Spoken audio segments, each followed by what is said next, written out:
Guys, my friends at Barbell Apparel have done it again. Their new most popular jogger is back and is better than ever. The new Recon 3.0 joggers are here. These joggers are meant to handle any workout and they're gonna keep you looking great on your rest days. I'm always looking to throw these pants on, whether it's at home to relax, work out, or tackle my day. The Recon 3.0 joggers are my go-to. With new features and improved fabric, these joggers are bound to become a staple in your wardrobe. Barbell has added a new structured waistband and an ankle opening to the joggers you love. But that's not all. The 3.0 Recon joggers have new internal pocket storage and waterproof zippers. These joggers have sold out 10 times, so be sure to grab yours before they're gone. So go to barbellapparel.com and upgrade to the newest Barbell joggers today, or just click on the link below. Oh, we lost it! We lost it! It's over! Pereira versus Tom Aspinall. It came to a screeching stop. Oh, I'm so disappointed. Now, I gotta tell you, my disappointment doesn't just come from wanting to see that fight. Things were happening to get us to that fight. Things were happening to push us towards that fight. They were minimal. I get it. We're scratching the surface. I get it. But they were still happening. There is nothing scratching the surface of any fight where it's champion versus champion in the UFC right now. Nothing. There's not even anything scratching the surface of getting Tom Aspinall busy outside of Jon Jones. So even though it was scratching the surface, even though it's a grain of sand, it was something. Joe Rogan started it. Joe Rogan was the driving force behind it.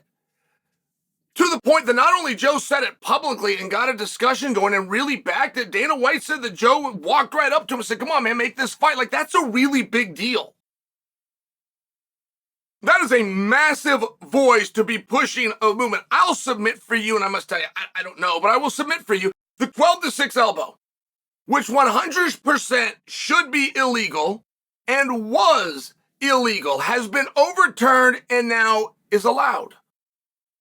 It's yet another nasty and devastating technique that you can do in a sport that has very few banned techniques. But that topic would not have come up and that would have been an agenda item if it wasn't for Joe Rogan speaking about it. And my only point by telling you that is he has a lot of influence. Like it really matters what Joe thinks. And Joe is very careful on these things. You're seeing it on the presidential level right now, just to use an example that you would know. But Joe is being careful. He may give an endorsement at some point, but he hasn't. And he will be very careful in and if he does. I'm only sharing that he does know there is a power. And he is somebody that respects the responsibility that comes along with that power. I think that that's meaningful. But I'm sharing with you, he's out. He's out. He just said, because Joe doesn't do international travel anymore. He'll only commentate within the States.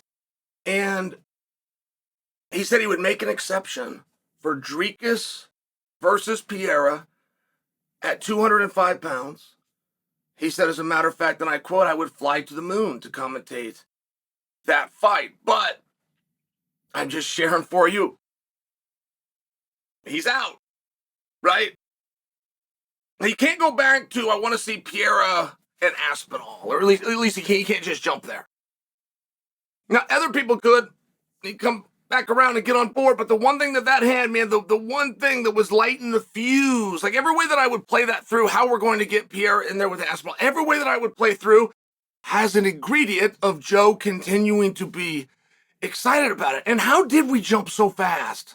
Like what is so interesting about Pereira versus Dricus du Plessis? Is it champion? Like, does that level of marketing work for you guys?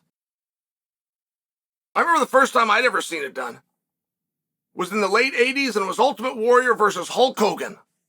They headlined a WrestleMania, but it was the Intercontinental Champion, big, beautiful gold belt on this guy's shoulder, taking on the heavyweight champion, big, beautiful gold belt wrapped around his waist. That had just never been done before. That had never been put on a poster before. It was great. It was great marketing. I'm wondering, is that what works for you guys? Like, would you want to see that fight if one of them was not the champion? For example, I would be very curious. It does seem to me champion versus champion and adding parity is a lot of fun. But in this specific case, we're talking about trading that to Aspinall versus Pierre. And you got to understand, and this was a quote, and people speak fast. Like, there's a chance that Joe didn't even mean this, right? The camera's going on, he's doing a fight campaign, it's a few hours in, he's distracted. I understand that. For the sake of my piece, I need to hold him to it. For the sake of my piece, I need to make it as though it was a literal statement by Joe, but I have no other way to attack this. So, but you are talking about a trade.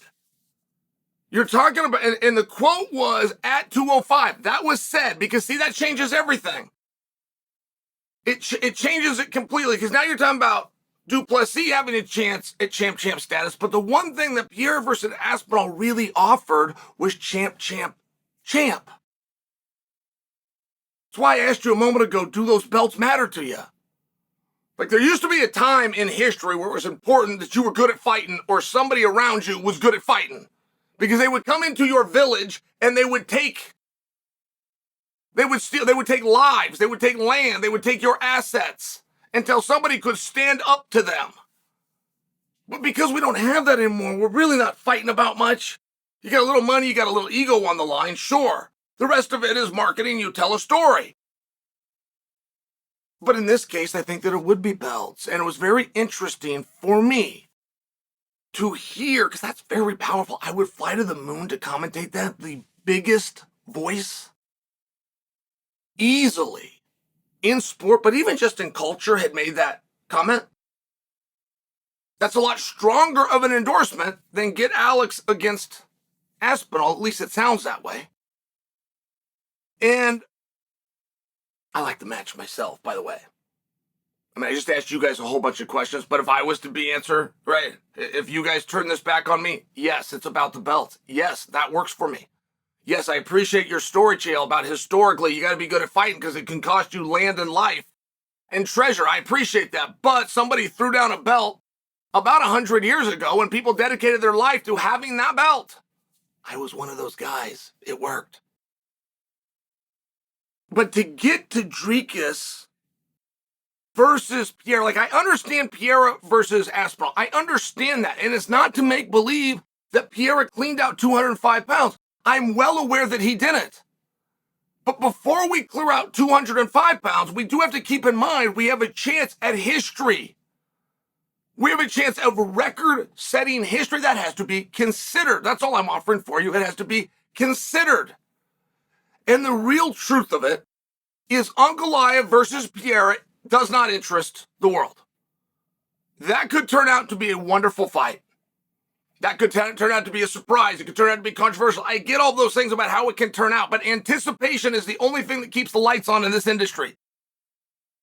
It doesn't get to be great after the fact. It has to be perceived as great prior to the event, or you don't have a business. So I share that with you because that isn't really the case for Dricus. Like, Dricus versus Chimaev is very interesting.